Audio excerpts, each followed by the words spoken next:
मा दंफांमोनलाय बे माल जाग्राया ए बरिया बरिया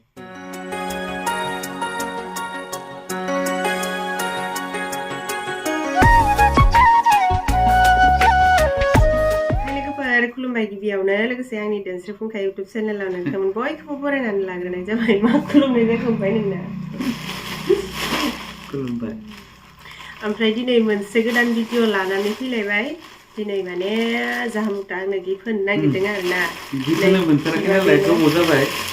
गिफ्ट मोनसे लानानै फैदों आरो ओमफ्राय बे गिफ्टखौलाय मानोथो आन्दो आन्दो लाखोमानो भिडिअआवनो नोंथांमोननोबो देखायथ'नो एसे लानोसै आरो भिडिअआवनो गिफ्टखौ ओमफ्राय भिडिअआ बेल' जानाय नङा बिनि अनगायैबो जोंहा दिनै मोनसे मैगं जादोंमोन आरो ना बे मैगंखौ जोंहा खननै जाखांबाय जानायालाय बोसोरे जायो ओमफ्राय बे मैगंखौबो एसे भिडिअ लादोंमोन नालाय खानायनिफ्राय जाजासिम नोंथांमोननोबो बे भिडिअखौ एसे देखायलांसै आरो ना मा मैगं जानायमोन नों दे ओमफ्राय नों माखौ बुंनो आं बारा मोजां बुंनो रोङा नों मोजां बुंना हो बुंनांगौथ' बारा गैया माने गोबाव जाबायमोन नालाय गिफ्ट सिफ्ट होनाय जायाखै बेखायनो फिसा गिफ्ट टाउनाव थांनायखौ लानानै फैबाय आरो बारा दामि नङा जेखि जाया होनोसै आरो आं बेखौ लादोनो थेंक इउ र' आं मुथु खुलुमनो दे ए बरिया बरिया बरिया गिफ्ट मोननायनि मुथुखौ खनसे खुलुमबाय ओमफ्राय दा गिफ्टखौ बेखेवनानै नायनोसै नोंथांमोननि सिगाङावनो दे मुथुखौ खनसे अनबक्सिं ना अनबक्सिंथ' नङा आनप्लास्टिक नै बिबा जोंना दख'ना बेफोरलाय ब्लेक कालारनि दख'ना जायखिजाया दा उनावहाय खोन्थाबावगोन बाथ्राखौ मोजाङैनो दख'नाखौ नायग्रोदो आरोना नै बे फास्रा मा मा मा माबानिथाय मा होनो लफायनि लफाय मा आं दख'नाफोरखौ नायनानै सिनाया नै दख'नाया बे आरो ओमफ्राय फास्रा थुख्रासेल' नुदों नै फास्राया बिदि दङ आरो गाहायावहाय गोसोम दख'ना गाननो लुगैसोदोंमोन आङो लफायनि नंगौना नङाथाय कनफिउज दे नों गानबा आं बेखौ मारै देखायनांगौ फुल नुजोबा नै गाहायाव बिदि लरेक्स दं नामाहाय जोंलायलायदों आरो मोजाङानो दख'नाया मोजाङानो ओमफ्राय दा आङो दख'नाफोरखौ बारा दामनि गानखाया मात्र 2000 2500 3000 बेसेबांनिल' गानो नालाय ओमफ्राय मुथुआ आंनो बारा दामनि दख'ना लाबोआखै आंखौ मिथिखायो बियो बारा दामनि गाना होननानै बारा दामनि गानिनि जाहोनानो जाहैबाय ओरैबायदि आङो थाब गाज्रि जाग्रा दख'नाखौ मोजां मोनो थाब गाज्रि जाबासो गोदान दख'ना गानबाय थानो हागोन नालाय बिनिखायनो आङो दाम खमनि दख'नाखौ बायखायो आरो ना दाम खमनि दख'नाफोरासो थाब गाज्रि जागोन ना आरो दाम गोसानिखौ बायना लाबा बेखौनो गानबाय था ओमफ्राय बायो आरो ना बिदिखौबा बेबो 2100निल'सो आरो ना ओमफ्राय दा मुथुआथ' गिफ्टखौ होनाया होबाय आंनो ओमफ्राय आं मेन कारनखौ खिथानोसै आरो गिफ्ट होनायनि मेन कारनखौ बे दख'नाखौ मुथुनि फैसाजों बायनाय जायाखै आंनि खामायनाय फैसाजोंसो बायदों आरो ना माने जाहा ग्रुप दङ आरो गामियावहाय बिदिनो हाबा जानाय बिदिनो दङ आरो ना 6 7जनसो दङ आरो ओमफ्राय दा जोंहा बोसोरे फैसा एसे मोनो नालाय ओमफ्राय फैसा एसे रानदोंमोन आरो ना ग्रुपनि ओमफ्राय बे ग्रुपनि फैसा राननायजोंनो ग्रुपनि फैसा राननायनि नामावहाय गांसे दख'ना लानोसै होननानै लानाय जाबाय ओमफ्राय दा मुथुआ लाबोनानै होफैबाय नालाय दख'नाखौ ओमफ्राय मुथुआनो गिफ्ट होनाय बायदि जाहैबाय आं लाबोदों नालाय ओमफ्राय दा मुथुनोबो होनोसै आङो गांसे ड्रेस 2000सोनि होनोसै बेनोबो मा बायनानै लाथोसैयानो ओमफ्राय बे दख'नाखौ आङो दायो गाननानै देखायला एसे माबाया टाइमा माबा जाबाय आरो बेलासे जाबाय खामानिबो थायो नालाय बेखायनो आङो खामानिफोरखौ सानहरनानै दा गाननो सम मोनथ'ला आरो ओमफ्राय दा सोरबाफोर कमेन्टफोराव गाननानै देखायनांगौमोन गानबानो जायोमोन इफोरबायदि बुंहरबाला मालाबाफोर गोसो जायोबा गाननानै रिल्स बानायलायनोसै आंनाथ' बे हुदाया दंखायो नालाय ब्लाउस गैया आरो ब्लाउस थानायबालाय बांसिन मोजां नुगौमोन दख'नाया आंना गांसे दंबावो हे बेखौ आं मालाबा देखायसिगोन दे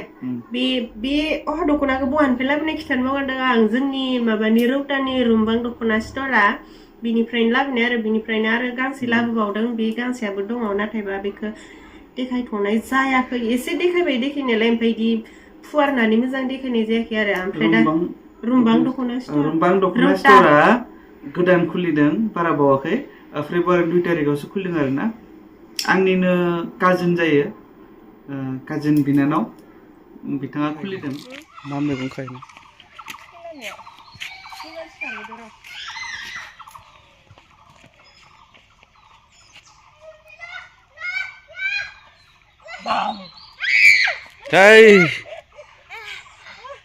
इसरा मेंबाय आरो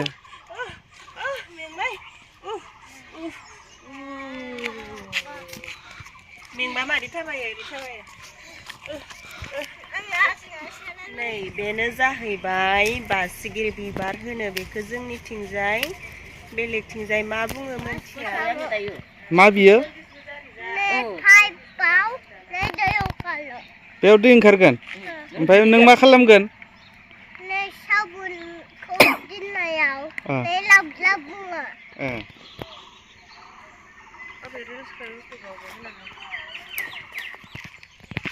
चलो चलो बिबार खादों होन औ होन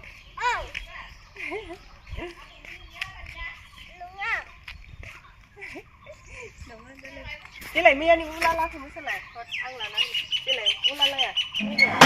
देलाय 1 2 3 गो उलाला उलाला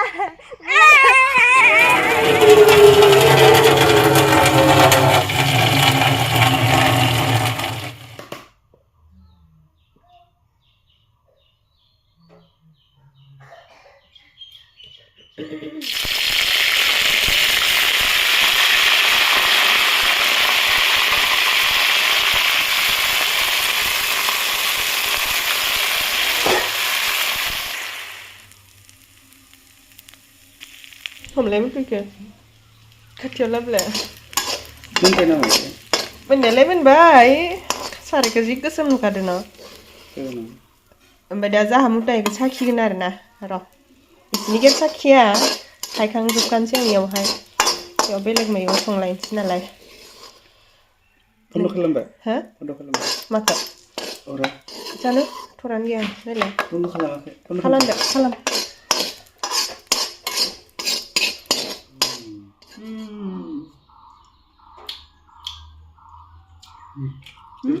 बारा गोखा नङा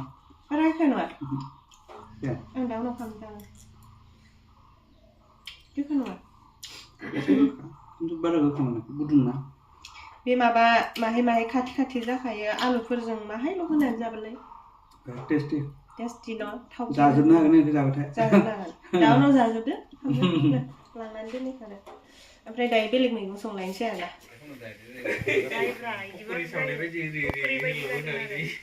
पकरिखौ बुंबाय पकरिबो होगोन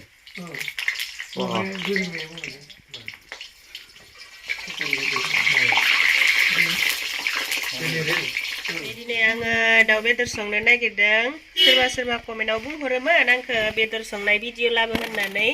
ओमफ्राय दिनै दाउ बेदर संनानै जानो नागिरदों आरो ना बिहावलाहानि न'आवहाय जोङो आलासि जाफैदों बिहावलाहा हाबा दङ नालाय दानो नंथ'आ हाबायाबो खोन्थालांबाय थागोन आं गोदान गोदान ब्लग भिडिअआवहाय ओमफ्राय बेसानाव जोङो दसे बेरायनो फैदोंमोन ओमफ्राय दाउ भाजा एवनो थिननायखाय आंबो एवनो लाबाय ओरैनोबाबो भिडिअ बानायनो नांगौ जाखादों नालाय ओमफ्राय नै सिगाङावनो आं थाव सेरनानै लाना नै बेदरखौ जगार खालामनानै लाबाय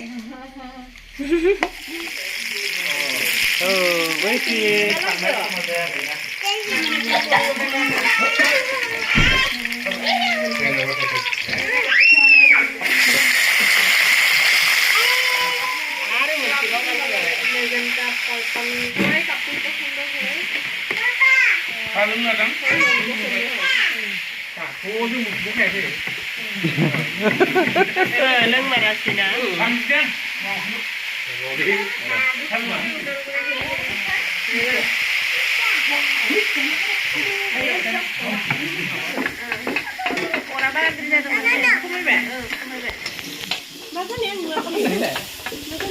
बैथिं जना लानानै खुग्लुबसैमोन सारायाव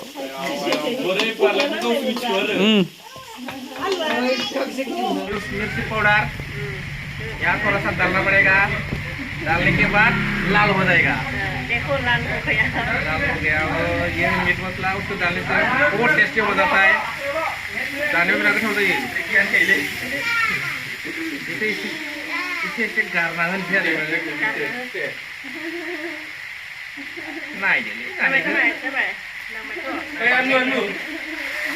और ये लास्ट चिकन मसाला नै साखिग्राफोरा इसोरनो रेडिसन ब्लू ने वाइटार फिसाजोआ ओमफ्राय नै फिसाजोआबो साखिगोन खोमा दुन्दिया थानायबा बांसिन गोथाव नुगौमोन दा दुन्दियाबो गैया जाहैबाय अब्लाबो बिराद मस्ला मस्लि होखाबाय गोथाव जागोन बायदि नुखाबाय आरो फैद्रालाय आरो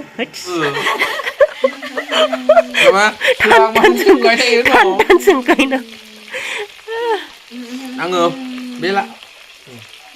दे दे संख्रि नांदोंना नाङाखै खिथादो बिमा नांदो नाङाखैदां आं नाङाखै गिदिर नांगौ दरबासो खायो दरबासो साखि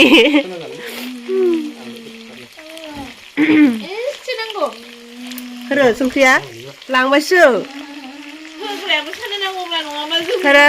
दे आं आलुखौसो साखिगोन होरो आलु गैया जागोन नै अनजिनिया आलुखौ साखिनोसै बेदरखौ दा उनाव जागोन नालाय नांमारगौ टेस्टी हाउ इज टेस्टी नांमारगौ आंनोबो नांमारगौ